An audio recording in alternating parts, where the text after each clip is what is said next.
அனைவருக்கும் அன்பான வணக்கங்கள். முழுமுதற் கடவுளாக போற்றப்படும் விநாயகர் தடைகள், துன்பங்கள், தோஷங்கள் போன்ற அனைத்து விதமான கஷ்டங்களையும் தீர்த்து மகிழ்ச்சியையும் ஞானத்தையும் வெற்றியையும் அருளக்கூடியவர். விநாயகரை வழிபட்ட பிறகு துவங்கும் காரியங்கள் தடையில்லாமல் நடைபெறும். எளிமையான கடவுளாக இருந்தாலும் விநாயகரிடம் வழிபடும் பொழுது நம்முடைய வேண்டுதலை சொல்லி முறையிட்டு வணங்க வேண்டும். அப்பொழுதுதான் வேண்டிய வரங்களை அவர் தருவார். தம்பியாகவும் தெய்வமாகவும் இருந்தாலும் முருகப்பெருமான் வேண்டி அழைத்த பிறகுதான் அவருக்கு விநாயகர் சென்று உதவி செய்தார். மரத்தடியில் ஆற்றங்கரையில் அமர்ந்திருந்தாலும் அவரிடம் சென்று பக்தியுடன் வணங்கி நம்முடைய மனக்குறைகளை சொல்லி மனமுருக வேண்டிக் கொண்டால் மட்டுமே அவர் உடனடியாக அருள் செய்வார். சங்கடகர சதுர்த்தியில் விரதம் இருந்து வழிபட்டால் வேண்டிய வரங்கள் கிடைக்கும். விநாயகர் என்றாலே துன்பங்கள், தடைகள் ஆகியவற்றை போக்கி இன்பங்களை தரும் தெய்வம். அவரை வழிபடுவதற்கு மிகவும் உகந்த திதி சதுர்த்தி. திதிகளில் 4வது திதியாக அமையக்கூடியது சதுர்த்தி. சதுர்த்தி என்பது சதுர வடிவத்தை குறிப்பது. சதுரம் எப்படி எந்த பக்கம் இருந்து பார்த்தாலும் சமமாக இருக்குமோ அதே போல் அனைவருக்கும் சமமாக அருள் புரிந்து ஏற்ற இறக்கங்களுடன் இருக்கும் வாழ்க்கையை நேராக்கி சமமாக்கக்கூடிய கடவுள் விநாயகர். அவரை வழிபடுவதற்கு உரிய திதியாக சதுர்த்தி விளங்குகிறது.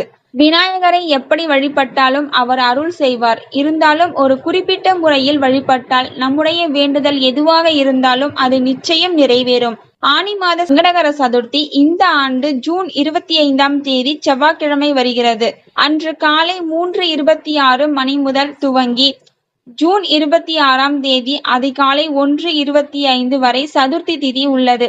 ஜூன் 25ஆம் தேதி நாள் முழுவதுமே சதுர்த்தி திதி இருப்பதால் இந்த பரிகாரத்தை எப்பொழுது வேண்டுமானாலும் செய்யலாம். இருந்தாலும் காலையில் செய்வது சிறப்பு. இந்த நாளில் ஒரு குறிப்பிட்ட பரிகாரத்தை செய்வதால் உங்களுடைய வேண்டுதல் எதுவாக இருந்தாலும் அது நிறைவேறும். அந்த பரிகாரத்தை யார் வேண்டுமானாலும் செய்யலாம். இதை உங்களுக்காகவோ அல்லது குடும்பத்தில் இருப்பவர்களுக்காகவோ அல்லது மற்றவர்களுக்காகவோ செய்யலாம். 11 நாட்கள் வழிபாடு. இதுபோல் தொடர்ந்து 11 நாட்கள் விநாயகரின் உருவத்தின் மீது கீழிருந்து மேலாக சந்தன பொடிகளை ஓம் வடிவத்தில் வைக்க வேண்டும். நீங்கள் வைக்கும் பொட்டு 11வது நாளில் விநாயகரின் துதிக்கையில் முடியும். நீங்கள் வைத்த பொட்டுக்களை இணைத்தால் ஓம் வடிவம் வரும்படி பார்த்து கொள்ளுங்கள். சங்கடகர சதுர்த்தி அன்று மட்டும் கொழுக்கட்டை, சுண்டல் படைத்தால் போதும். அடுத்த நாள் நெய்வேத்தியம் எதுவும் படைக்க வேண்டிய அவசியம் கிடையாது. இந்த பரிகாரத்தை தொடர்ந்து 11 நாட்கள் செய்து உங்களின் வேண்டுதலை தினமும் விநாயகரிடம் மனம் விட்டு கூறி அவருக்குரிய மந்திரத்தை சொன்னால் வேண்டுதல் நிச்சயம் நிறைவேறும். ஒருவேளை உங்களுடைய கெட்ட நேரம், கர்மவினை ஆகியவற்றின் காரணமாக அந்த வேண்டுதல் நிறைவேறவில்லை என்றால் அடுத்து வரும் சங்கடகர சதுர்த்தி துவங்கி மீண்டும் 11 நாட்கள் சந்தன பொட்டு வைத்து வழிபடுங்கள்.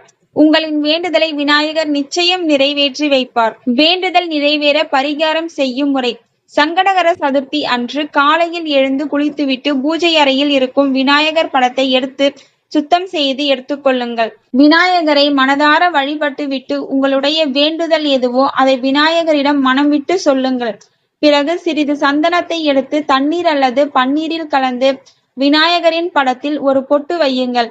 அதன் மீது குங்கும பொட்டும் வையுங்கள். பொட்டு வைத்துவிட்டு ஓம் விக்னங்களை போக்கும் விநாயகா போற்றி என்ற மந்திரத்தை 27 முறை சொல்லுங்கள். விநாயகருக்கு கொழுக்கட்டை, சுண்டல் ஆகியவற்றை நைவேத்தியமாக படைத்து வழிபட வேண்டும்.